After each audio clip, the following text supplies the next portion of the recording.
It was a quiet and unassuming evening when I found myself in possession of a seemingly innocuous yet ominous painting. The time was the early hours of twilight, that mysterious period when the day reluctantly surrenders to the encroaching darkness, casting shadows that dance in eerie patterns. I inherited the peculiar artwork from a distant relative, a deceased aunt whose life had been shrouded in mystery. The painting, an enigmatic masterpiece that had long been whispered about in hushed tones, was said to be cursed. However, my rational mind dismissed such superstitions as baseless folklore, attributing them to the overactive imaginations of those who reveled in weaving tales of the supernatural.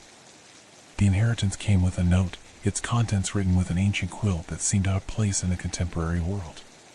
The parchment bore a chilling warning: beware the gaze of the painted souls, for once you inherit, you become a living stroke on the canvas of fate. Undeterred by the foreboding words, I placed the painting in the study of my modest home. The room was bathed in the dim glow of antique lamps, creating an ambience that heightened the mystique of the already unsettling masterpiece. The figures within the painting, frozen in an eternal tableau, appeared to be ordinary people engaged in mundane activities. Yet, their eyes held a disconcerting vitality that defied the confines of paint and canvas. It was as I stared into the depths of the painting, contemplating the details of each figure, that the supernatural nature of the legend unraveled before me. The air in the room thickened, and an otherworldly energy pulsed through the air. To my astonishment, the figures began to stir, their movements slow and deliberate as if awakening from a timeless slumber. My heart quickened as the painted eyes of one figure, a spectral woman with an ethereal grace, met mine.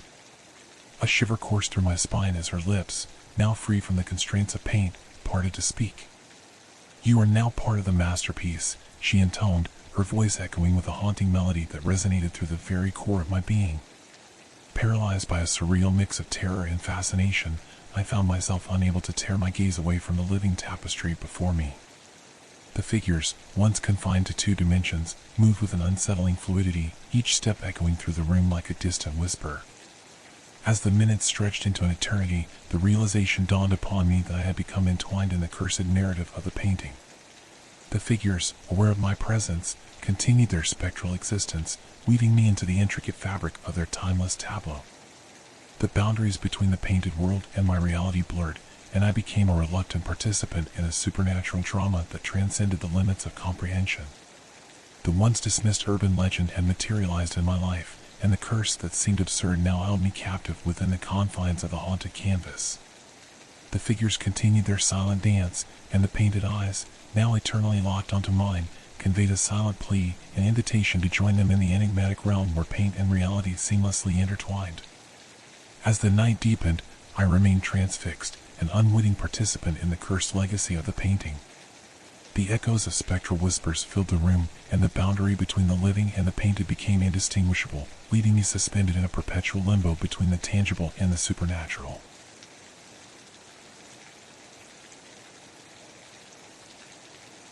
The hour was late, and an unsettling stillness hung in the air as I descended into the bowels of the deserted subway station. The oppressive darkness enveloped the narrow tunnel, where only the feeble glow of a flickering light dared to challenge the encroaching shadows. The echoes of my footsteps reverberated through the desolation, creating an eerie symphony of solitude. In that dimly lit abyss, I heard a sound that defied the desolation, a child's laughter, pure and untainted, yet haunting in its unexpectedness. It floated through the oppressive silence, a siren call drawing me deeper into the subterranean unknown. Ignoring the cautionary whispers in the recesses of my mind, curiosity propelled me forward, each step echoing with a sense of foreboding. As I traversed the pitch-black tunnel, the laughter became more distinct, guiding me to the source of its ethereal melody. The air grew colder, and the distant echoes of playful giggles mingled with the dampness that clung to the walls of the subterranean passage. The flickering light ahead revealed a dimly lit chamber, a hidden enclave beneath the city where the laws of reality seemed to bend and contort. To my astonishment, I entered a spectral playground bathed in an otherworldly glow. Swing sets swayed gently, propelled by an unseen force, and ethereal laughter echoed through the air.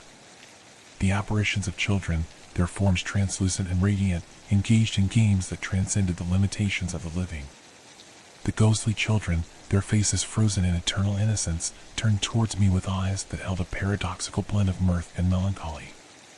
Their voices, like whispers carried on a phantom breeze, beckoned me to join their spectral revelry. As I hesitated at the threshold of this supernatural playground, a solemn promise hung in the air, the offer of eternal innocence in exchange for a currency more profound than gold or silver. The leader of the spectral children, a figure with an ageless countenance, stepped forward. His voice, gentle yet laden with an ancient sorrow, resonated in the cavernous expanse. "Join us," he implored, "and you shall know the bliss of eternal childhood. Your troubles will be but fleeting shadows, and the weight of the world will lift from your shoulders." The allure of eternal innocence, a tantalizing prospect in a world burdened by the complexities of adulthood, tugged at the edges of my consciousness. Yet, a lingering sense of unease reminded me that bargains with the supernatural often came at a cost beyond measure. The phantom children continued their spectral games, their laughter a haunting melody that seemed to conceal the echoes of countless souls who had succumbed to the allure of the playground. As the offer hung in the air, a disquieting realization gripped me. The promise of eternal innocence was a deceptive veil, concealing the true nature of the pact. In the eyes of the ghostly children, I discerned the glimmer of a hunger that transcended the innocence they portrayed, a thirst for souls to sustain their spectral existence. With newfound resolve, I stepped back from the spectral playground, resisting the seductive pull of eternal childhood. The laughter of the ghostly children transformed into mournful whispers, and the ethereal glow that bathed the subterranean enclave dimmed. The leader of the spectral children, his expression a mix of sadness and frustration, uttered a parting warning: "You choose the burdens of the mortal realm over the bliss of eternal innocence. Beware the way you carry, for it may lead you to places far darker than our haunted playground."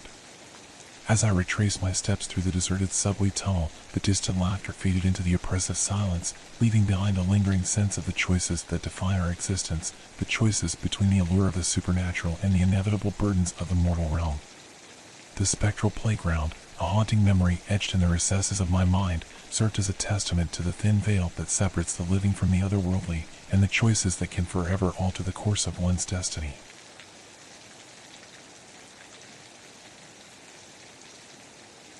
It was a desolate afternoon when my curiosity led me to the forsaken farmhouse at the edge of town. The dilapidated structure, with its weather-worn exterior and broken windows, stood as a relic of a forgotten era. Yet, as I approached, an uncanny sensation settled upon me, a feeling that the air itself carried the weight of forgotten secrets. The creaking door, hanging precariously on rusted hinges, protested as I pushed it open. The interior revealed a scene frozen in time, a haunting tableau of neglect and decay. Dust danced in the faint beams of sunlight that filtered through the cracked ceiling, casting a spectral glow upon the forgotten remnants of a life once lived. Driven by an inexplicable compulsion, I ventured further into the abandoned farmhouse. The floorboards groaned beneath my footsteps, each sound echoing through the empty corridors like a mournful dirge. It was in the heart of this decaying abode that I stumbled upon a room that seemed untouched by the ravages of time. The room, bathed in an eerie half-light, held a family of mannequins frozen in poses of domesticity. A spectral imitation of life unfolded before me, the father, stoic and unmoving, the mother, forever caught in the act of preparing an ethereal meal, and the children, their blank expressions betraying no trace of the passage of years. The uncanny resemblance to my own family struck me like a chill wind, raising the hair on the back of my neck. As I cautiously circled the mannequin family, a disquieting realization settled upon me. They mirrored my own family with an unsettling accuracy that transcended mere coincidence. The mannequins wore garments reminiscent of those worn by my relatives in faded photographs, and their expressions bore an eerie likeness to the faces etched in my memories. An oppressive silence enveloped the room as I attempted to make sense of the surreal spectacle. The air grew thick with an otherworldly energy, and the mannequins seemed to come alive with a spectral vitality that defied explanation. It was then that a collective whisper, barely audibly yet laden with a chilling resonance, emerged from the stillness. "You're one of us now," the mannequins intoned, their voices blending into a disconcerting chorus that echoed through the room. The words, more felt than heard, sent a shiver down my spine as the implications of the utterance settled upon me. The room, frozen in a macabre imitation of life, seemed to pulsate with an unnatural energy that sought to draw me into its spectral embrace. A surge of panic gripped me as I attempted to leave the room, my footsteps quickening in desperate haste. Yet, the spectral voices persisted, their whispers following me like a haunting refrain. The mannequins, their expressions immutable, seemed to watch my every move with an unnerving awareness that defied their lifeless visages. As I crossed the threshold of the room, the air itself seemed to resist my departure. The whispering voices grew more insistent, a spectral chorus that echoed through the abandoned farmhouse. The decaying walls seemed to close in around me, and the very essence of the forsaken abode conspired to ensnare me within its otherworldly grasp. In the fading light of day, I escaped the clutches of the haunted room, leaving behind the mannequins frozen in their spectral existence. The farmhouse, with its unnatural aura and lingering whispers, stood as a testament to the thin veil that separates the mundane from the supernatural. The words of the mannequins, a chilling echo in the recesses of my mind, served as a haunting reminder that some secrets are best left undisturbed, lest they claim the unwitting intruder in a spectral dance that transcends the boundaries of the living.